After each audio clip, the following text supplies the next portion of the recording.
All right. Welcome to Tiger Talk, a podcast centered on Fayette County High School students' voices and opinions. I'm your co-host, Dr. Brian Harmon. And I am your other co-host, Jessica League. So first, because we're talking about such a broad topic, we want to get a working definition for culture for this episode. So I'm going to leave it to one of my panelists to provide us with the definition. India, take it away. Culture doesn't just refer to your race, ethnicity, or religious affiliation. It's an umbrella term that refers to social behaviors, habits, beliefs, values, and even our level of knowledge. Any area can have a distinct culture. For example, we have a school culture, and the values, actions, and social behavior create the school culture we reside in. Nice. So I want to introduce the panel and allow them each to give their own definition of culture. I think it'd be interesting to see how we each look at culture differently, since it's such a broad term. So I'm going to start. Again, my name is Dr. Brian Harmon. I am an English teacher here at Fayette County High School. I've been here for about 5 years. The definition of culture for me is any common practices and beliefs and kind of activities that you do together with the group or the tribe that you are a part of. I agree. Again, I'm Jessica League, another English teacher here at Fayette County High School. And I think of it the same way. It's the things you have in common with the people that you're around. Hey, I'm Madison Powell, and I'm a 12th grader at Fayette County High School. And for me, culture is a combination of maybe physical human traits or just interests in general that expand beyond, just your cultural race or ethnicity or religion. It can go to the clothes you wear or the music you listen to. And it's just shared among the group of people that you're around. My name is India. I'm a senior at Fayette County High School, and my definition is kind of similar. I think culture is a basis of life that basically defines how a person or community, how they move in life, their beliefs, their customs, what they wear, their religion, and things like that. I'm Gabby. I'm a senior at Fayette County High School, and my definition of culture is what a group of people do, eat, and celebrate. They all share something in common, and they can talk about it as their interest. Hi, my name is Sarah, and I'm a junior. So culture to me is linguistic similarities in dressing, and just like the shared opinions and beliefs we have. Okay, nice. So in talking about culture, part of this podcast, it's twofold. We send out a survey to the audience and the faculty and students here at Fayette County High School to kind of get their buy-in and get some stories and comments and things like that so we can better understand what's going on in our school so we can address it and hopefully at the end of this come up with some solvency to make our culture a better place. So what I want to start with, it's a very wide known TED Talk. It's called The Danger of a Single Story. I'm just going to play a brief clip and we're going to talk a little bit about some of the things that Chimamanda Adichie is talking about. I'm a storyteller, and I would like to tell you a few personal stories about what I like to call the danger of the single story. I grew up on a university campus in eastern Nigeria. My mother says that I started reading at the age of 2, although I think 4 is probably close to the truth. So I was an early reader, and what I read were British and American children's books. I was also an early writer. And when I began to write at about the age of 7, stories in pencil with crayon illustrations that my poor mother was obligated to read, I wrote exactly the kinds of stories I was reading. All my characters were white and blue-eyed. They played in the snow. They ate apples. And they talked a lot about the weather, how lovely it was that the sun had come out. Now, this despite the fact that I lived in Nigeria. I had never been outside Nigeria. We didn't have snow. We ate mangoes. And we never talked about the weather because there was no need to. My characters also drank a lot of ginger beer because the characters in the British books I read drank ginger beer. Never mind that I had no idea what ginger beer was. And for many years afterwards, I would have a desperate desire to taste ginger beer. But that is another story. What this demo— I love this TED Talk, but I'm curious, have any of you guys felt this way, like you needed to assimilate to a broader culture to fit in at our school? I have, since Fayette County High School is a majority Black student faculty school, I've had to assimilate into the culture by listening to artists that they would usually listen to, like R&B, hip hop, um, to understand what they're talking about, to connect with them on a with that level also. So I've had to assimilate into this school to understand and connect more with them. You say that kind of makes me think of adult culture, you know, versus teenager culture too, that sometimes I have to listen to artists I wouldn't normally listen to know what students are talking about, you know. I'm Yeah, sure that's you have the same experience. Yeah. That's funny. I ignored. I play what I want to play. But that does remind me of a comment that was sent in. One person said, I came from a very diverse high school, though I wasn't used to it at first. My school was majority Black in elementary and middle school. Then my mother sent me to a high school that had a lot more diversity. I had classes with Indian kids, Muslim students who wore full burqas. I had Latino friends. I had a good friend who was Jewish. My locker neighbor was this Irish redheaded kid. I even knew a kid who was a Quaker. But at this school, it's almost like there could be more diversity, but because it's majority Black, it's the only culture that matters and gets the most attention from both teachers and students. The style of clothes, the shoes, sports, music, celebrations. And so I miss that melting pot, even if it was just more different types of people around me to create more of a balance. So I'm curious, India, do you feel like FCHS is a little too monolithic towards one particular culture, as Gabby suggested? In a way, I do. I think it's honestly just how the world is in general. So even if you are a minority, for our school's sake, Black would be the majority. So we kind of move towards Black culture in a way. I definitely think the school could do a better job, which not just the school, but like everyone within it, including us, can do a better job at recognizing, acknowledging, and appreciating the other cultures that make up Fayette County High School. You know, I agree with this too. I think it's difficult to just, make the school more diverse because, that would require, people moving or, just actual people coming to Fayette County. But, it's definitely a task on our parts and even our schools to do research and educate ourselves on other cultures so we can make sure that, we're staying aware of what's happening to others around us too. Yeah, and it kind of thinking about what you guys are saying as with the majority Black culture, we talked about, there being umbrella cultures with other subcultures underneath the umbrella. And it reminds me of a comment that was sent in. This person says, I wish people would pay more attention to my religion. My religion may not be noticed, but I wish it was. I am Jamaican, but some people don't see it. I was not born in Jamaica, but I love my culture very much. And it's a part of me I will always cherish.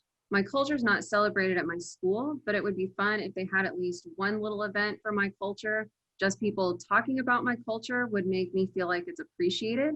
I used to feel out of place because so far in my school, I haven't seen another Jamaican. I was discriminated against once or twice for being mixed, but now I wear my flag proudly. Whether or not people say I'm weird because I'm mixed, being Black is awesome. I always love my culture, my religion, and my flag. I wouldn't want to be any other culture, and I wouldn't want to trade being mixed and Jamaican for anything. So what do you guys think? I mean, Sarah, we haven't heard from you yet. Do you ever feel like your culture is being left out? I mean, what I feel like is because there's like such a few number of Asians, like we always like try to like cluster all the Asians together. So it's like people just assume I'm Indian just because, we all kind of look similar. And, it's like I don't really get to showcase like my Pakistani heritage. And so it's like, because we're such a minority, it's like we can't really share our culture per se. Right. I would also like to comment that, like, I think some cultures, as you were saying before, they can be generalized. Like, Black culture, that's a very broad term that just, refers to anybody that's, Black and American.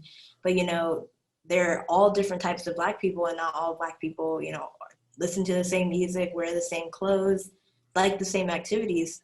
So like even in the concept of like, we celebrate Black culture in our school. Well, there's all types of Black culture in our school. I think it's important to focus on each, more than just pop Black culture. I mean, people are people, right? Yeah. I don't have everything in common with every other white person either, Yeah, but it's important to know, like, even coming to this school, I thought, because I looked at my students' faces, that they came from the same background that I come from, but I'm from the east side of Atlanta, and I come from like a kind of a lower, socioeconomic status, and so when I try to share experiences with them, they kind of gave me this blank stare, like, huh? You said apartments? You said what? You had to walk to the grocery store? Like, I'm like, yeah, we didn't have a car, when I was young, so it's jarring to them. Yeah, I took the bus here, and they're like, bus? And so, but these are all students with my faith. So I find that interesting. We do have to keep in mind that, culture isn't just like this monolithic thing, this one thing. And the Blaxicans, Richard Rodriguez, in his Blaxican essay, he said, increasingly, of course, one meets children who really don't know how to say what they are. They are simply too many things. I met a young girl in San Diego at a convention of mixed race children, among whom the common habit is to define one parent over the other, Black over white, for example. But this girl said that her mother was Mexican and her father was African. The girl said Blaxican. By reinventing language, she is reinventing America. And I think that speaks to not only what the person said before about being mixed, but also about, how we have to make sure that we are understanding that it's not this over that. And we need to start, speaking that way, maybe transforming our language and transforming the way we see things to try to transform, society at large. I think that brings up a very important term, intersectionality. Understanding the different crossroads of people, not just, you can be part of Black culture and you can be a female, but, Black female culture is also very specific in its own way, or you can be, trans and you can be, Mexican, but trans Mexican, culture is different than both or either, Right. Well, and that reminds me of another comment where kind of putting that together, the whole idea of being mixed, but also with what Dr. Harmon, you were saying about how you assume people have your same experiences because they look like you. One student wrote in, my dad's side of the family is Hispanic, but if you looked at me, you would have no idea. Because of that, I get a lot of comments on my last name, which is Spanish, people asking me where it comes from, why I have it, and etc. When I explain, people don't always believe me, but just because you look one way or another doesn't mean that's who you are, because you are who you choose to be. I thought that was interesting. Yeah. And we're moving into essentially stereotypes, right? At this point, have you ever been stereotyped? I know for me, I have short hair now, but I think when a lot of you all met me, I had locks. You'd be surprised at how often people would ask me certain things based on, this perception of people with locks, to the point where it got annoying. Like, no, I don't do that. No, I don't do this. No, I've never done that. And it was, all these stereotypical comments. It's not why I cut my hair, but so is anybody else? They look so amazing. I miss them so much. Sometimes too. But has anybody else? I mean, hair is a cultural thing, right? So when I had that hair, I was part of that locked culture, right? That dreadhead, so to speak, culture. And so when I shed the hair, I kind of shed that part of my culture, so to speak. But it did come with stereotypes. I remember there was something in the news. We might have a clip of it, but there was something in the news where a young man was wrestling, and in order to continue wrestling, he had to cut his hair. Now, I don't know how he got that far into the wrestling season without being asked about it or without having to cut it. But just right there in the middle of the match, he had to cut his hair, and it gave me these shivers of Native Americans and having to cut their hair to assimilate when they were indoctrinated, even in Japanese cultures where the colonists, and chopping off the top knot and things like that. So it's definitely jarring when you see things like that. But I'm curious to know, has anybody ever, you know, felt like that, as if they were being kind of stereotyped or looked at a certain kind of way based on somebody's opinion or their perception of somebody?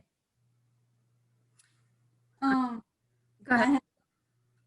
People think, I feel like this is a general Hispanic thing. People assume that just because that all Hispanics are Mexicans, they always Mhm. assume that if you speak Spanish, you're just Mexican. And I feel like a lot of Hispanic people in general get stereotyped into Mexicans. Like they make the immigration jokes, or they always ask, "How's the soccer game?" Just because you're Hispanic, they think, "Oh, you speak Spanish, you're automatically Mexican," or they'll just come up with a lot of jokes about that, which gets annoying. Yeah, or you must love soccer. You know, how's the soccer game? You know. Like, I don't like soccer. I have no idea. Makes you think I like soccer just because I'm Hispanic. Right. That'd be like someone asking me, how's the football game? Like, I don't know. I don't know. Right. Or do you play basketball? Can you coach basketball? And I said, if I had said the same thing to you, like, how's the basketball game? I would have gotten a lot of backlash. Right, So right. I just don't think Mhm. it's fair for you to say that about me just because I'm Hispanic. Right. And you know, this is a good segue into another comment. One person sent in, I do not feel as if my cultural identity is valued by the institution as a whole. I feel as if people get to know me, I am valued as a person with my experiences. However, as a school culture, although we are a majority Black school, Black culture is seen as negative because it is viewed through the eyes of stereotypes. Our students do not get to do what other students in the county do because of the color of their skin and assumptions that are made based on the race of our students. Madison, have you ever felt like you've been stereotyped based on your race, or do you see this happening at the school, the not getting to do what other schools get to do? Yeah, definitely. As a school culture, I think we're definitely stereotyped in our community. I know that there's a lot of negative opinions about Fayette County High School, and in some of the clubs I'm in, we don't get the same opportunities or attention that other clubs in our counties may get. We might not get invited to the same events or be asked to volunteer. I know, Sarah mentioned to me that, she has been in other, countywide, type things where she hasn't been, listened to. Yeah, like, so like when I try to talk about things for school, and sometimes they would just shut it off, or I felt like I wasn't really getting listened to. It was just kind of like they were nodding to say we agree, but then kind of disregarding my comment in general. And I was like, we're trying to do serious things here too, but it's like they often neglect our school, like, oh, you guys don't do anything, but we try to do a lot. And This is on the county level. You're saying these people who are not listening to you, county level? And I remember, at one point in my school career, there was a social media page that was like meant for like the high schools and different high schools in our county. And it was Fayette County High School that was always just like the butt of the joke. Like, at least we don't go to Fayette County High School. Like, it was always, that is the lowest tier of school in the county. Yeah, to add to Madison's point, when people ask me, like around the county, oh, Fayette is so ghetto. And I was like, why is it ghetto? Because a lot of Black people go there? Or because it's probably because a lot of Black people go there that they assume it's ghetto, but it's not. So we're always like how Madison said, we're like the joke of the county. We're seen as the joke of the county. How like it's a bad school compared to the others. That sounds like a lot of pressure to deal with as a student. Because I think it probably happens in some teacher circles, but I'm a Fayette County neophyte, so I'm new to the county and to the school. Well, 5 years is kind of new, but I loved when I first came to this school. It didn't dawn on me that this was like the black sheep, literally the black sheep of the county. I guess that's figuratively. So it's kind of jarring to hear that, especially coming from a different set of schools. I worked in Clayton County, I've worked in DeKalb County, I've worked at other counties where, let's just say, they're different from Fayette County High School. school, even though the demographics may be similar, the other aspects are completely different. And I don't see us being a ghetto school or anything like that. So it's just kind of weird to hear the comparison. I've heard it in teacher circles, but it makes me very angry when I hear that, and parent circles too. I mean, but Fayette County High is my school. I graduated from here, class of 2003. I'm sitting in one of my former teachers' classrooms right now, and this is my school. It makes me angry. We are tigers, and we are not the lowest tier. Far from it. And even academically, like people will tell me, like they're like, oh, your grades are so high because you go to an easy school. Like they disregard the amount of work I put in at my school. Like oh, you're probably taking easy classes. Like, no, I'm taking APs and I'm working hard. But then they'll be like, oh, well, there's no competition at your school. Yeah, they always say They that. say that a lot. I think like our achievement at Fayette County High School is undermined so often. Like you can get straight A's in all your classes and people will be like, well, you go to Fayette County High School, so it's not really a big deal. I'm like, well, I mean, it's the national standard when you take an AP class. So, regardless. Yeah, I find that very interesting because I know other teachers in other counties, and I know if I went and taught at any of those other schools, I mean, the students would, perform probably not even as well, because I set my bar high. I think all the teachers here set a bar. Mm-hmm. We don't lower the bar. In fact, we probably should lower the bar, sometimes, but I think we have this kind of pride in the things that we do. And as you said, these are national standards. Like how can I water down an AP class, to conform to a certain subset of students? It doesn't really make much sense. But again, like I said, it's the perception, which is a good segue. I think we all maybe fall victim to it. I'm going to play another clip from the single story. This time it's a little different, but let's watch it and see if we can respond to it. I come from a conventional middle-class Nigerian family. My father was a professor. My mother was an administrator. And so we had, as was the norm, live-in domestic help who would often come from nearby rural villages. So the year I turned 8, we got a new houseboy. His name was Fide. The only thing my mother told us about him was that his family was very poor. My mother sent yams and rice and our old clothes to his family. And when I didn't finish my dinner, my mother would say, "Finish your food. Don't you know people like Fide's family have nothing?" So I felt enormous pity for Fide's family. Then one Saturday, we went to his village to visit. And his mother showed us a beautifully patterned basket made of dyed raffia that his brother had made. I was startled. It had not occurred to me that anybody in his family could actually make something. All I had heard about them was how poor they were, so that it had become impossible for me to see them as anything else but poor. Their poverty was my single story of them. Oh, yeah.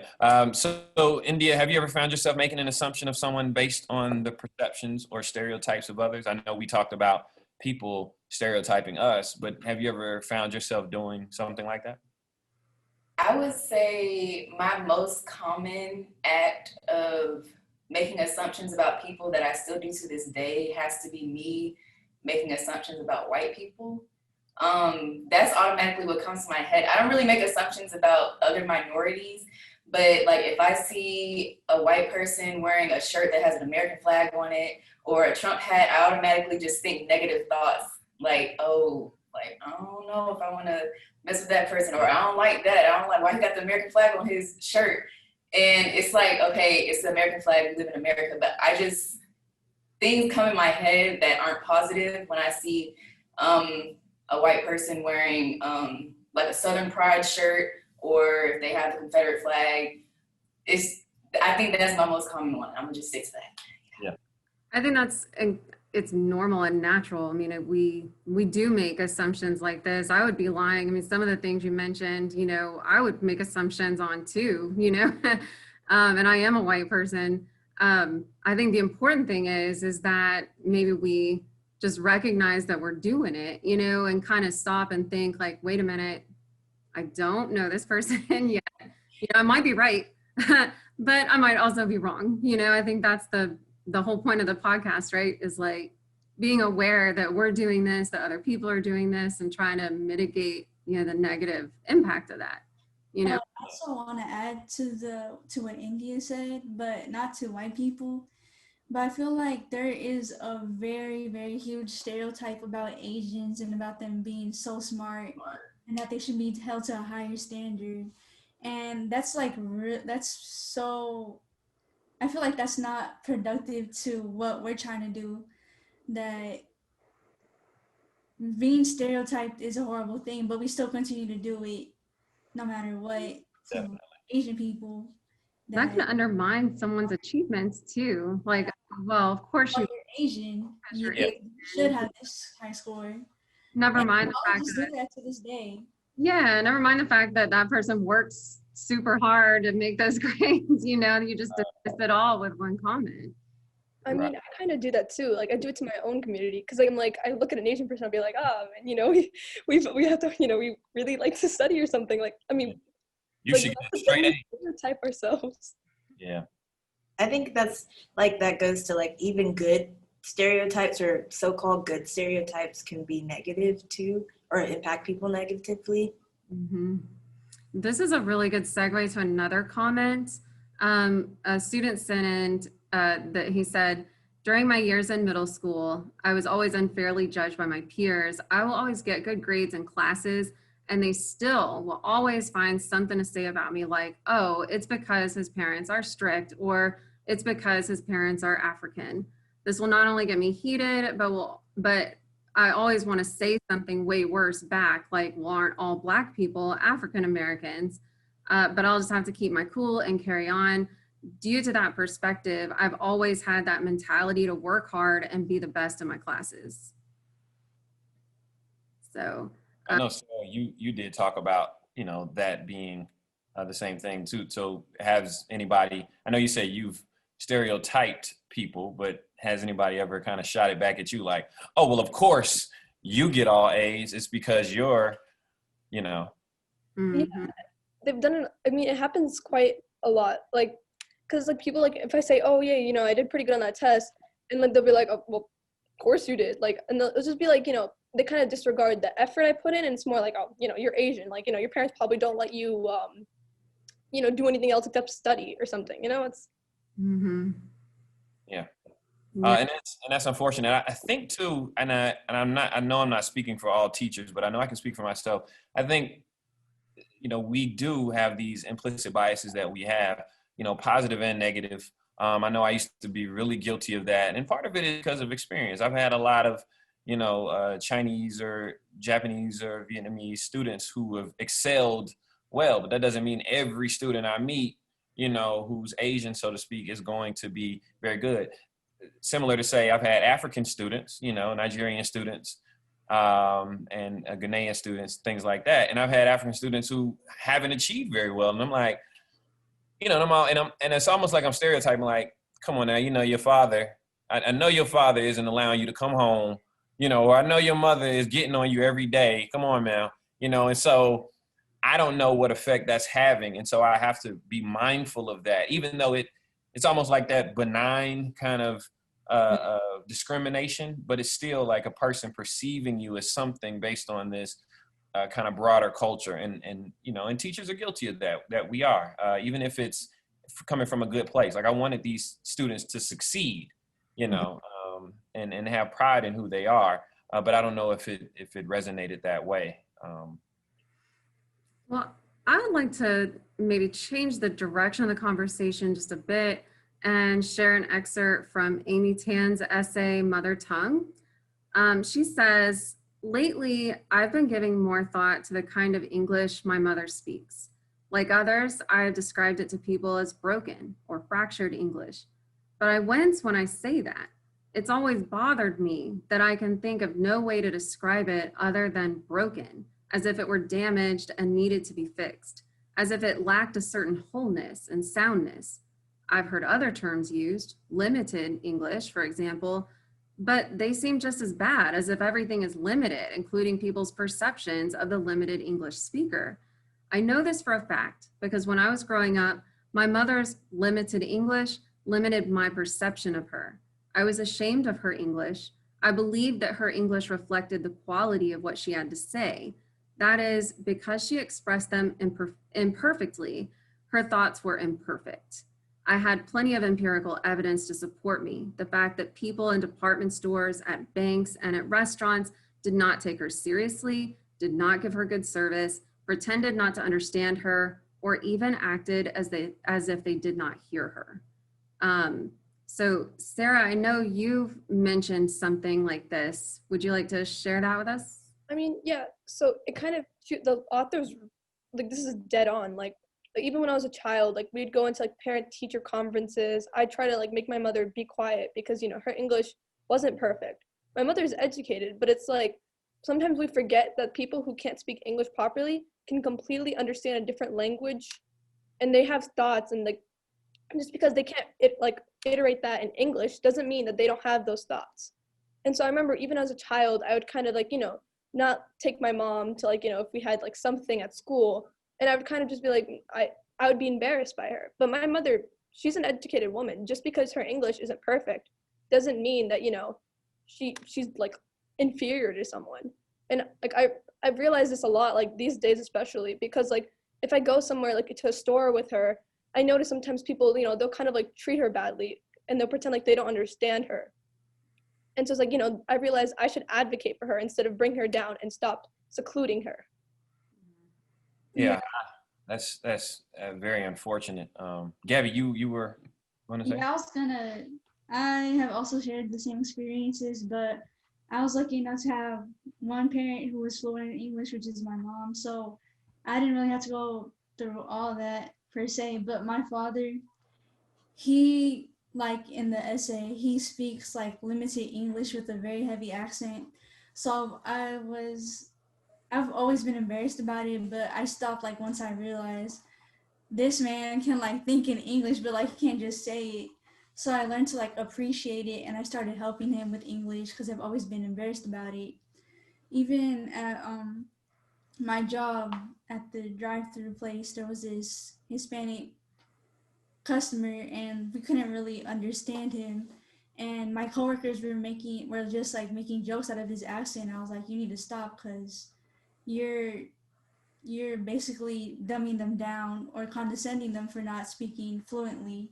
So it's just very common that people aren't taken as seriously because they can't speak fluently.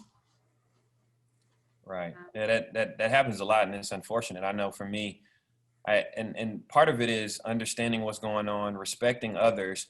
But I think, you know, sometimes, Gabby, you did what other people don't do. I think sometimes we even notice it and we don't speak out. I remember one time I was in court, and this is back when I was in college, and I've always been able to talk my way out of tickets and say the right things to judges and things like that. But there was a person there, and he was a Hispanic person, Hispanic gentleman, and you could tell there was a language barrier, especially with all that legal jargon and all these things they were saying, and it was moving so fast. And for an instant, I felt so bad for him. Like I could really empathize for him, because I know how it is when people are bombarding you with things that you really don't understand, even though I speak the language. I mean, you go in any courtroom, I mean, they might as well be speaking a foreign language anyway. And so it was one of those things where he just had to say, like, this thing, like, I plead nolo, or this or that, and nobody would help him. And so he got a harsher sentence because of it, like a fine and everything, when all he had to do was say this one thing, almost like a shibboleth. He just had to say this one thing. And, you know, that bothered me to no end, because I did not say anything. And so, you know, I think one of those quotes, I think it's Martin Luther King, in order for evil to succeed, you know, for good people to do nothing. I think I butchered it, but I felt like I did nothing. And so, like, it still bothers me to this day. So now I'm the first person to speak up and say, no, you can't, you know, especially when somebody speaks a different language. My thing is always, you do know that they speak their language natively, right? And they know your language enough to communicate. You just don't understand what they're saying. So I don't understand why a person, a monolingual person, you know, is condescending to a bilingual person. it's I just know. logical. So that's what I always hit people with. I'm like, they're on their second language, right? Mhm. And you're still on your first. And as an English teacher, I can tell you right now, you've not articulated all your words correctly, nor your grammar or usage. So please don't, condescend somebody else based on their quote unquote broken English. I would also like to add, like, even though this isn't a different language, like in my, I guess, school career, like, Ebonics, like, I feel like I've seen a lot of like Black students like demonized for not speaking formally or like not using, correct grammar or things like that. And like, the teacher will tell them like, say that again, I didn't understand what you said, or like, that's not the right way to say that. Or, like the way you're speaking, isn't, it's not proper, or people won't understand what you're saying if you speak like that. And even though, that's how they speak to their family, that's how they speak to their peers, it's demonized when you go to school. Like, that's not like, this is how I speak to the people around me, but apparently that's not good enough for, Yes, and when you said, I'm a very visual person, so when I hear stories, I imagine it playing out in my head. And when you said a teacher saying like, that's not how you say that correctly, I had a visceral reaction. I clammed up inside because I imagined myself in a classroom. I was always a shy person anyway. And so that if I had found the courage to raise my hand and answer and felt like I had something to contribute, and a teacher said, that's not the right way to say that, oh my gosh, I don't think I'd ever talk again, ever. right. And like, even other students will like demonize, like, oh, they're ghetto, or like, they're ratchet. Like, even though, I mean, that doesn't make their thoughts any less valuable. Right. You know what, and you're right, and I think that even sometimes, because I would correct students, and I even understand, but I think it's important also that as Black students, especially Black people, like code switching is incredibly important. Mhm. It is one way. Like I talk to you all a certain way, and my students and I address you all a certain way, but when I'm around my friends, I pretty much talk this way also, but there are some things that I say or some things I might use in a certain setting. So on the one hand, yes, I don't want a student to be demonized, especially because of what they're saying. But at the same time, excuse me, my light went off. Let me cut it back on and then continue. Edit it out. So on the one hand, I understand what you're saying, right? We don't want to demonize the students for what they say or how they say it. But there's we can distinguish code switching and being able to speak those two languages or those two dialects. And we also have to differentiate people who are purposefully speaking a certain way to conform to a group and people who can't, they don't have the power to. Right. I know people from, certain inner city parts of Atlanta.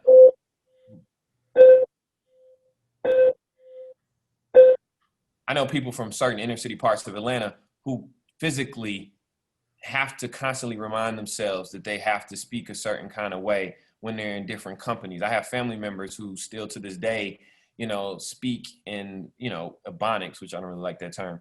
But there are some students who can code switch and choose not to, especially when they're addressing a teacher. Right. I don't think a student should be like, I ain't finna do that. Like, no, you live, up 54. You know what I'm saying? you live in a $400,000 house. I believe, you've been exposed to, correct grammar and educated way that people speak to other people and to your superiors. Because at the end of the day, if you want a job, you should come with correct English to get the interview. So there's a delicate balance. I definitely agree with you on that. But I would love to segue to something else. Let's, kind of shift a little bit with this other comment that was sent in. And this is touching on religion. So we're going to move from language to religion, I guess. I'm a Muslim, so I practice Islam. It's hard because whenever I open up about being a Muslim, everyone asks me if I'm a terrorist or if I was happy that 9/11 was successful. Those comments hurt.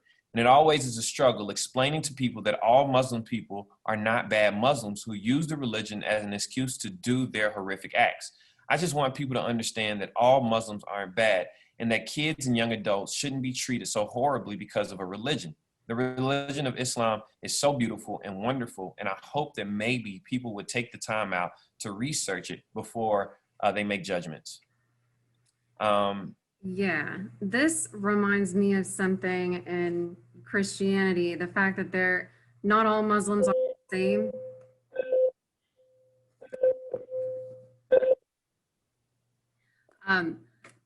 The fact that they're saying not all Muslims are the same, not all Christians are the same either. And growing up in the South, a common question that people will ask you when they first meet you is, what church do you go to?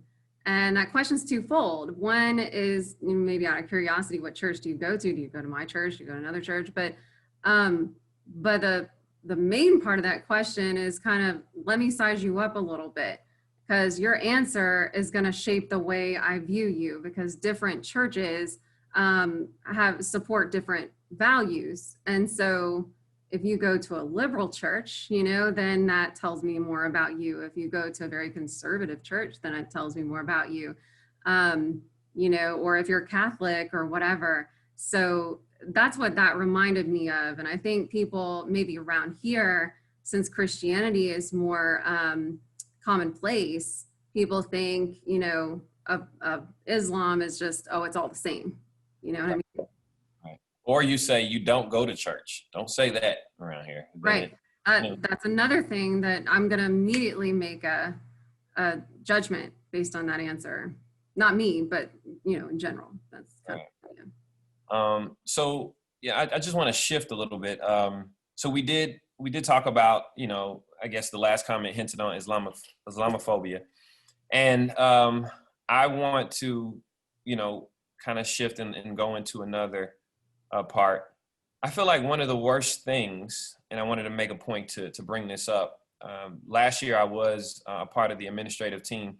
And so I was privy to some of the more sordid things the students were doing, comments and things like that. So when a referral was written, a lot of times they would come to me, and I was surprised at how often, the students, and remember, we're talking about this monolithic culture here at FCHS, the majority Black students would do discriminatory things. I got countless write-ups from people using, homophobic slurs and transphobic things, and even Islamophobic things. I remember one of the worst things that happened last year was someone making a comment about a sub's spouse and saying, leave them alone, or they're going to get their spouse to come up here and blow the school up.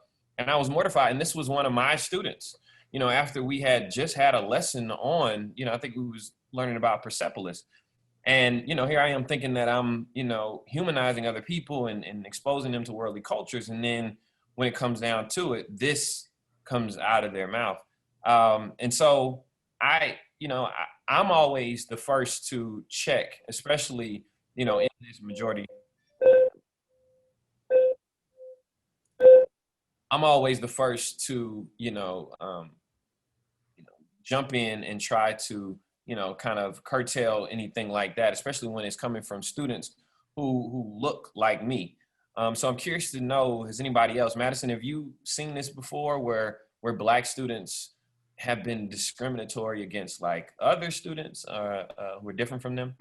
I most definitely have. I think there is definitely a lot of homophobia and transphobia, and it's just like almost ridiculous type stuff. I remember one of my friends was telling me that, they had to do a flexibility test in gym. And I guess if they got over a certain score, or like they were, really flexible, they would say that they're gay. And I wasn't really sure of the correlation there. I think it was definitely supposed to be a negative connotation, but, it's just so like, rampant and casual that, it's like just small comments, like, even taking culinary, I heard one of someone's peers, and he was a guy, and he was like, it's pretty sus that you're taking culinary. I don't know. I think cooking is a skill that every human should know how to do. I think eating food is very common. So it's kind of weird how, it's so common for people to be homophobic and even transphobic in our school. it's disappointing. It's interesting about the culinary, because I know in my household, my husband Kevin does most of the cooking because he's better at it than I am. And I know it's true in your household too, right? I do most of the cooking, so I didn't know that that made me less of a man. Like how Madison Not said, less heterosexual. like how Madison said, how it was mostly a lot of small comments that just passed by. I do have an example of a student, but I'm not gonna name any names. But he was probably Middle Eastern, and you know how Middle Eastern people are typically stereotyped to be like terrorists or bad people in general.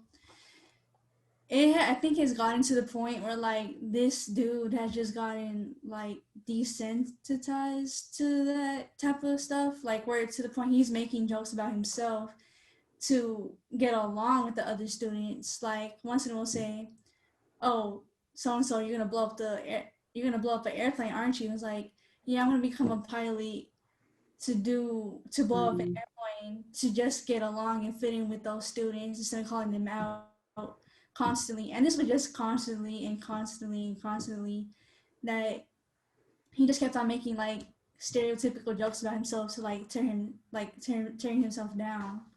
And it was just really sad to see that it's gotten to that point where like he just didn't stand up for himself anymore. That's really sad. Yeah. That's crazy. And we actually have another comment that spoke to that exact same thing. Yeah, I was looking, we're going to talk about it. Right. What else? Let me see. So here's a comment though. Yeah, I wanted to to. the next comment. So Islamophobia is one, and homophobia, but there seems to be this young man talks about a different kind of discrimination. There are going to be people who just hate you for you, who you are and what you do, and there are going to be people who like you for who you are and what you do, share them personally. There was this one time in 5th grade when I was attending a charter school, and this one kid came up to me and called me an African booty scratcher. His name, and I'm not gonna say his name, he said, "Hey, African booty scratcher." Even though we were joking, I was mad. I felt so angry that I almost wanted to fight him. But the kids around the time would abuse that joke. They would say it a lot. And people who, like us, were born in the U.S. would feel devastated. So, this whole African culture thing. And I know this is something that happens. I remember having a student long ago who his name on the sheet was something I could tell it was African. I couldn't really pronounce it until I wanted him to say his name. And you can see in parentheses said David as his nickname. And I was like, "Oh, I see that, but no, what is your name?" And he said, "No, that's not my name." And I said, "No, it's on the sheet. What's your name?" And I hear people giggling like, because he's African. And I'm like, I was kind of taken aback. I said, What's his name? Right. I said, "So it's bad to be African?" Like, I don't understand. You do know that if you have melanated skin, highly melanated skin, you are African. And unfortunately, if you don't have an African name, you have the name of the white family that owned you and, mutilated your people and, subjugated your mothers and essentially raped them or whatever. So you're clowning him for his name when you really should be thinking about, yourself and where you come from and clowning your own name because it's not the name that you were originally given. But it takes a minute for them to think about that, kind of this just openly talking about somebody just because they're African. But all this. I'm sorry, go ahead. No, I was going to ask the panel, has anybody come up and seen anything like that or can relate? Yeah, I was going to say I've seen it. And I think it goes back to what we originally started with in the podcast about trying to assimilate into a broader culture to fit in. Because I had a couple of students in my class. It was a small class. I don't even remember why it was so small, but barely anyone was there. So it must have been a weird test day or something. But one of my students' friends came in the room to give him something or get something from him and then just like pop right back out. And they were two different cultures and you could tell they were friends and they were joking around about my student's culture. And my student was a part of it too. And I felt as a teacher, I was like, this is weird and awkward because it doesn't feel right to me. So I just kind of like, he was a part of it. So I just kind of let it go. And then at the end of class, I pulled him aside and I was like, hey, why don't you let him talk to you like that? Are you okay with that? And he assured me that he was or whatever. And I was like, well, if you're not, you should tell him that you're not, because that seemed a little weird. And it just kind of left at that. But the only thing I can think of is it was trying to fit in and not, I guess, make a big deal out of it. But some things you don't want to just let go if it hurts you. Right. Has anybody else had that like experience, a similar experience? I mean, like with my name, I just go by Sarah, but like, my mom named me like Sarah, but I just go by Sarah because, it's easier for everybody to get along with. And like my siblings do that too. Like, they're just like, oh, like they'll just change their name a little bit to make it more easy to pronounce. So, no one has to like try too hard. And it's like, yeah, I mean, we kind of just do it to, not make a big deal because we don't want to be like, oh, you're making a big deal out of your name. And like, no one really wants that kind of attention. So it's like, we kind of just go along with it. And I've gone along with it for so long, I don't really. Didn't we do a project like that in your class, Mr. Harmon, talking about names? I was about to say, she didn't have my 10th grade class. Oh my God, I've been calling your name wrong this whole time. No. I love Sarah. I really do. I remember it was a while back. I think during either my like 5th or 6th grade, but I remember they had a huge Ebola pandemic in Africa, and someone bought a Ebola plushie. Like it was like a plushie in the shape of the virus, and they gave it to me. And everyone thought it was funny, and I guess I thought it was funny too. But like, I guess looking back on it, that was definitely, in my head during that time, I was like, I don't know what exactly what's wrong here, but something is wrong. And like, it's hard to kind of come up with it, especially in my, 10, 11-year-old brain. But, that type of like small stuff, like, your whole friend group is with it. So you're like, it has to be funny. Mm-hmm. Oh, goodness. I think if they're your true friends, they're not going to do that, or they'll apologize if you bring it up, Yeah, those are kids, but imagine adults. I know, and I'm sure he doesn't mind me saying this, but there's a teacher here. He, during that Ebola outbreak, there were, parents who refused to shake his hand, or students who made comments simply because he's from an African country. And I'm thinking to myself like it's so like for children to do it, that's one thing. At least maybe there's some hope. But imagine an adult like who's old enough to have teenagers here at this school saying, "Oh, I'm not going to shake your hand because you're African." Even with the current virus, people making fun of Asian students for oh, you're going to give me corona or stuff like that. And I think that's that, especially when it first started. It's now it's kind of an American issue, but Right. in the beginning, it was very aggressive.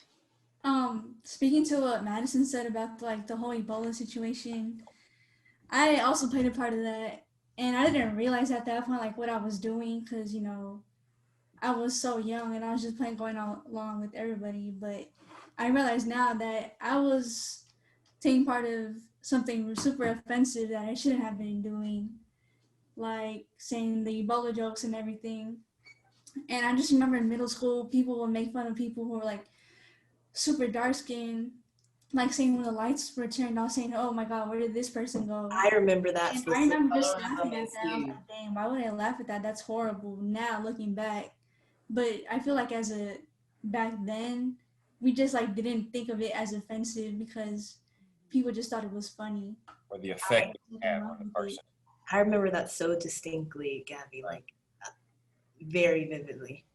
I think that kind of goes back to the whole point of us doing this talk for our first episode too, is, sometimes it happens out of ignorance and people do go back and think, ooh, I should have done that, or that wasn't funny, even though everyone else was laughing.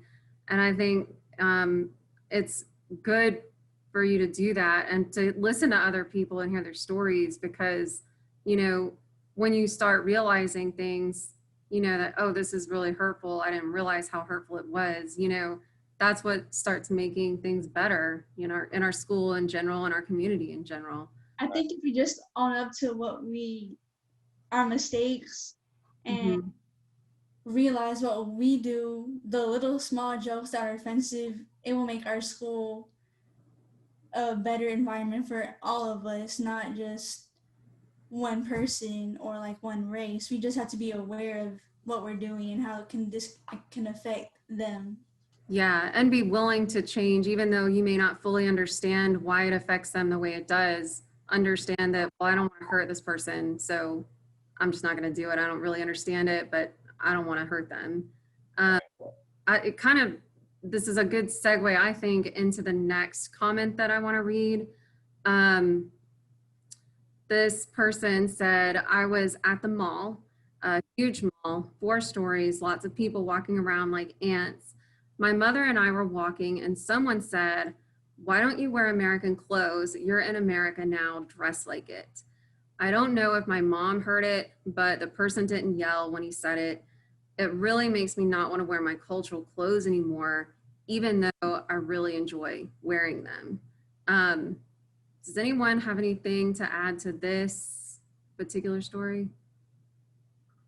I mean, there's kind of like a two-way thing on this, because like I feel like there's kind of been like a resurgence, like at least in like the South Asian community, that like, you know, we really want to show off our clothes. Like on social media, you'll see people post and like, they're whatever they're wearing, and they'll be proud of it. They'll be like, yeah, you know, it's pretty and it's something that they should embrace. But like if you like, even like here, if you accidentally wear like, so like I remember I was coming out of my religious place, and then me and my mom were wearing, you know, like our ethnic clothes. And like, you know, I was just super embarrassed. I was like, I'm not coming with you ever again to Kroger like right after this. Like I kind of like, you know, tried to hide behind her. And so yeah, it's like we've kind of like we do that a lot. And so it's like, you know, we're in America dressed like you're an American, but like, you know, America, the biggest issue is like we're ashamed of wearing our own clothes, but then it's okay when it gets like, you know, turned into high fashion, or like, you know, with like kimonos, like it gets hypersexualized. And then, you know, it's okay for people to wear them, but when we wear it, it's like we have to feel embarrassed. It's, especially with the whole turban fiasco, like, you know, when that Gucci model wore the turban, and yet Sikh people get targeted so much for it. So it's like we're forced to assimilate and like, you know, give up that part of our culture. But then it's something that, you know, when models wear it, it's amazing all of a sudden. Right. Yeah. I never even thought about that. I do know that I mean, there are still people out here who perceive it in a negative way. I remember having a student, and there were 2 women going into Walmart, and they had, you know, the full burqa on, and he was like, and he was telling the story, and he was just fine with saying it. Muslim students in the class, he was like, Harmon, me and my dad didn't go in Walmart that day. And I was like, what? And he was like, yeah, because you know why. I'm like, that might be the most ignorant thing I've ever heard. Like, you and your father are very ignorant. I was like, what are you saying? I was like, matter of fact, don't even say it. Just know that you and your father are extremely ignorant. Please don't talk like that in my class. Like, you know, and so it's kind of strange, you know what I'm saying, that they have these perceptions, and these are things that are dialed into us. There was more of a chance of a white male, you know, having a weapon in that Walmart, you know, and doing something than, you know, 2 Muslim females, you know, in burqas. It just didn't vibe. It's not even logical. So, but those things still exist. You know, this didn't happen 20 years ago. So this happened a couple years ago, you know. I but want to mention, oh, you can go. no, I was just going to read the next comment. We got a few more. And I think this spoke to what somebody said earlier about, you know, assimilating and ridiculing themselves. I was in class talking to my friends, making jokes. I was having a fun time until one of my friends brought up my religion. I did not know what to say, so I just went with it. I started laughing with them, making jokes about my religion myself. The entire time I was uncomfortable, but I did not want to seem lame in front of my friends. When I went home, I started to think about what happened and realized that it was not okay at all.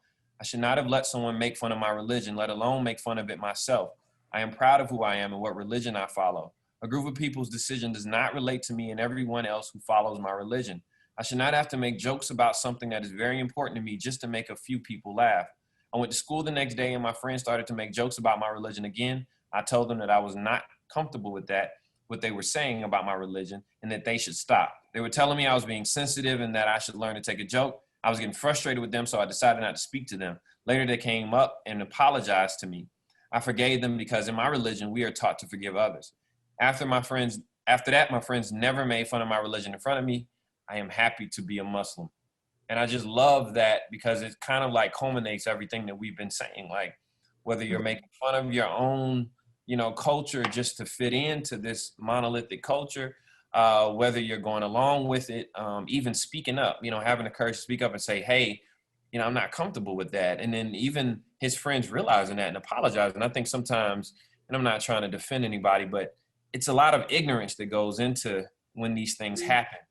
And until we're checked on that, and I say until we're checked on these things, and made to understand how it could make somebody feel and hurt somebody's feelings, people will continue to do these things. And so I'm glad we're having this talk to kind of like, highlight some of these issues that some of our own students are having.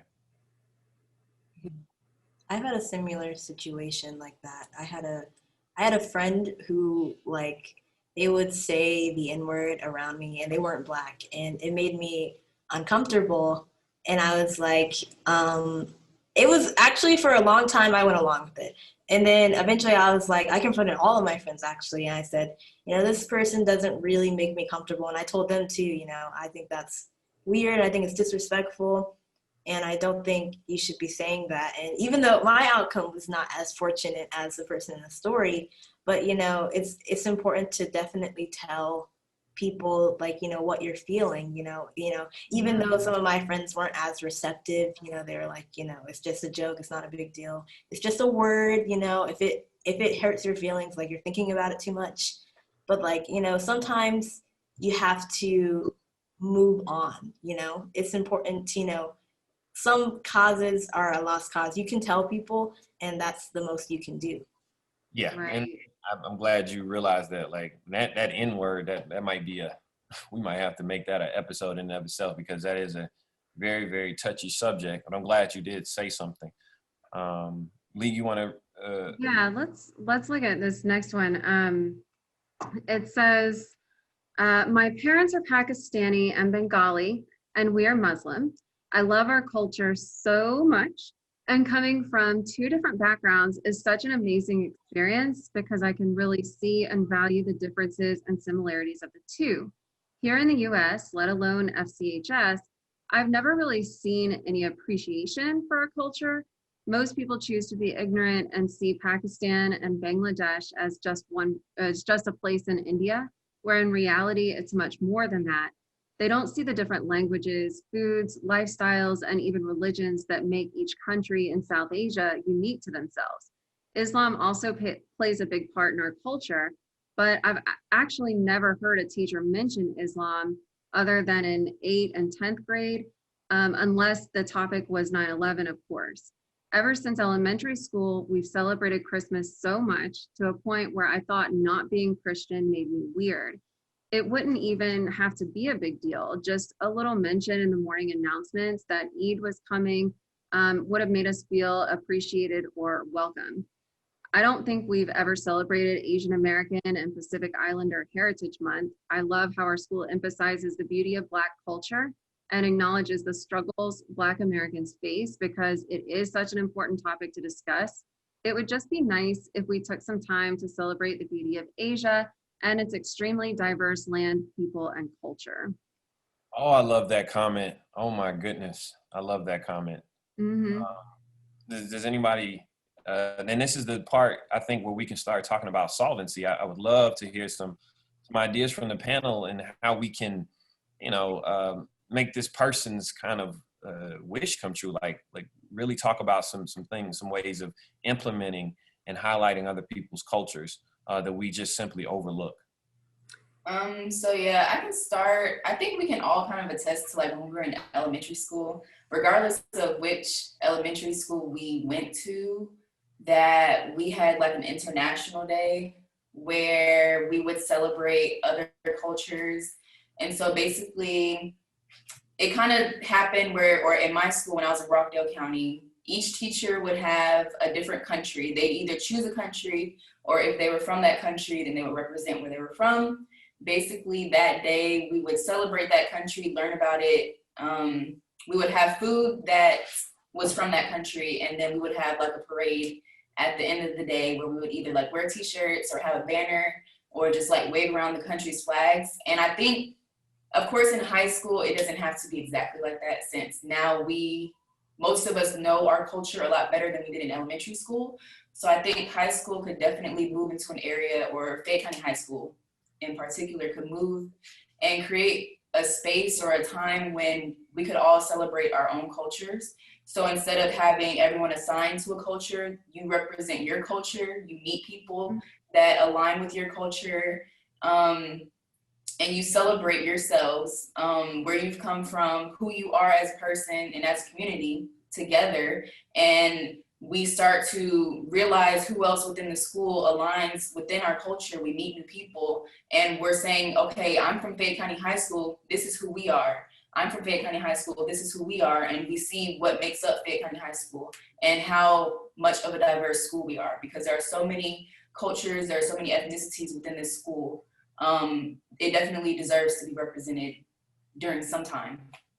Yeah, I think that's really cool. That's a great idea. To speak on the comment that we're talking about right now, I can see how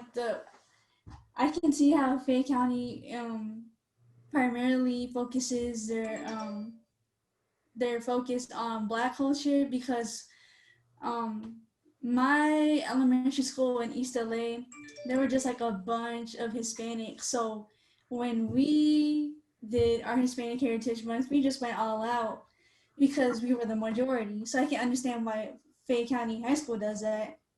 We would just have this big celebration where all the grades learn dances concerning like Mexico, because I guess most of their student body was Mexicans. So we would just dance Mexican dances, and it would just be that day. But I can just see how Fayette County, why they do that, and I can see that it's not on purpose. They're just trying to please the majority. Right. I think you make a good point. I think it's just human nature. I mean, if it's an overwhelming majority of Black students, then of course we're gonna big up, Black History Month, and, hey, George Washington Carver, and then Hispanic Heritage Month comes, and people are like, oh, wait, what? And so it's just so maybe it is important that we kind of big up our own respective cultures. It's easier for us as Black people to do that, but we have to make sure we give more credence to other cultures, ethnicities, even like the religions, if there's something that's going on. And we're taught that as teachers to actually like be more mindful of things like that during different seasons and different cultures, where students may act differently or may be taking part in some religious kind of cultural thing, and it may affect how they act or them coming to school and things like that. And so we have to be mindful of that. And I wish more was done so that we could be mindful of those things. I was just thinking how a lot of culture is through music, and I know on Tuesdays and Fridays they play music on the speakers at dismissal, and I know they play a lot of like pop music and like hip hop music, but like that could be a really easy and great opportunity to play songs from other cultures, like Mexican K-pop, music, right? music, Japanese music, Korean music. I think that'd be really simple and a fun way to incorporate more cultures in our school. That's brilliant. We need to take that right now to the principal. Definitely. And that I feel like this is a good place to segue to the next comment. That's one of my favorites. That it's funny when we do all celebrate our individual cultures, like India was talking about with an international day or something. I think that does a lot to actually, even though it's highlighting our differences, bring us all together more, and it reminded me of this comment that was sent in, and it says, I belong to the culture of the world and earth, which includes all other cultures in it. I think that everyone values their own culture and others because they want their own to be respected. Even if I was ridiculed for belonging to a certain culture, which this person says I have never been, it wouldn't matter to me because if you belong to the culture of the earth, you know that you are unique and so is everyone else, which means that there would be no need of discrimination between the cultures. The thing I love the most about being a part of the culture that includes all cultures is that there is no possible loophole yet for you to say that your culture is better than mine because your culture and my culture are now joined as one culture. Thank you so much for being a part of the grand, amazing, mysterious, sublime, and singular world that Earth is. In the end, all cultures are amazing and unique in their own way. I just really like the way that's written because it's respecting different cultures, but at the same time saying, you know, let's come together and celebrate our differences together, you know, and kind of create this, like we gave the quote from Blaxicans, where the girl was reinventing America with a word. It's very similar to that. We're kind of reinventing, you know, America now with a fusion of all of our different cultures. I thought it was beautiful. So. Yeah, and so we've essentially come to the end of our episode. I think we're going to. I want to read one more quote, and it's a good summation of our episode about culture and respecting culture and the feeling of your culture being valued. I wish we had gotten, hundreds of responses about people, because I feel like there's a lot more, and we may have just scratched the surface of, getting to the bottom of people's cultures being valued. Some of the, things that have happened, some of the negative things, some of the positive things, and some of the things we can do to move forward, to try to unify these cultures without them being lost in this broader kind of school culture. But Richard Rodriguez again says, if I had a bumper sticker on the subject, it would say assimilation happens. One doesn't get up in the morning as an immigrant child in America and think to oneself, how much of an American shall I become today? One doesn't walk down the street and decide to be 40% Mexican and 60% American. Culture is fluid. Culture is smoke. You breathe it. You eat it. You can't help hearing it.